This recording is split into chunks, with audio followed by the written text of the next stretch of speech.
শিক্ষা সংক্রান্ত গুরুত্বপূর্ণ আপডেটগুলো পেতে হলে অবশ্যই শুভেন্দু একাডেমি চ্যানেলটি সাবস্ক্রাইব করুন। পাশে থাকা বেল আইকনটিতে ক্লিক করে ভিডিওটি বেশি বেশি করে শেয়ার করুন। নমস্কার বন্ধু, আমি Malay Mukhopadhyay, confederation of state government এমপ্লয়িজের সাধারণ সম্পাদক।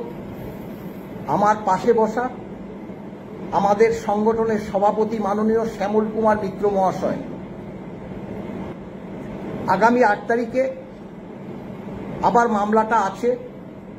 সেই দিন কি কারণে হয়নি সেটাও আপনারা জানেন, তবে মাননীয় বিচারপতি সঞ্জয় কারোল মহাশয় নিজ মুখেই বলেছেন যে আগামী 8 তারিখ সোমবার দুপুর 2টো থেকে তিনি মামলাটা শুনবেন। এই বার্তাটাই আমরা পেয়েছি। তার পরবর্তী কালে অর্থাৎ গতকাল একটা অর্ডার বেরিয়েছে সুপ্রিম কোর্ট থেকে।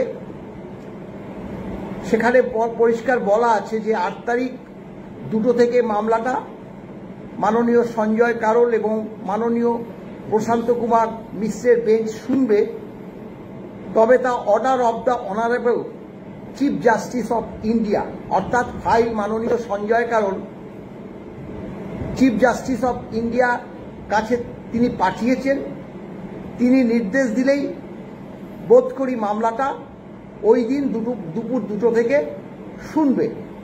এখন সেটা আমাদের নজর আছে, যদি দুপুর 2টো থেকে 8 তারিখ মামলাটা ওঠে তাহলে তো বাস্তব এটা যে মাননীয় চিফ জাস্টিস অফ ইন্ডিয়া মামলাটি শোনার জন্যই মাননীয় বিচারপতি সঞ্জয় কারোলকে নির্দেশ দিয়েছেন।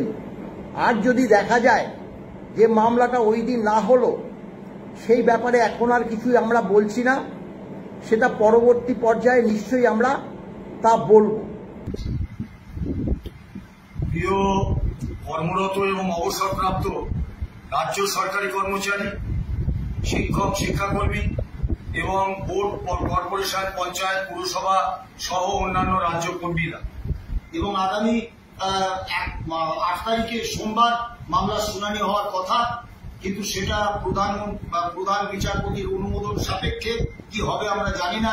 তবে এটুকু বুঝতে পারছি মামলা আরো কিছুদিন চলবে, নিয়ে যেতে পারি।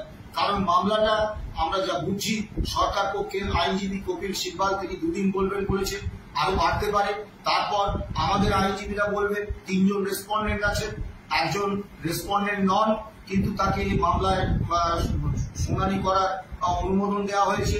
কাজী তাদের প্রত্যেকের আইনজীবীরা বলবেন দীর্ঘ সময় লাগবে, কাজী মামলাটা আরো বেশ কয়েকদিন চলবে। ভালো থাকবেন, সুস্থ থাকবেন, নমস্কার।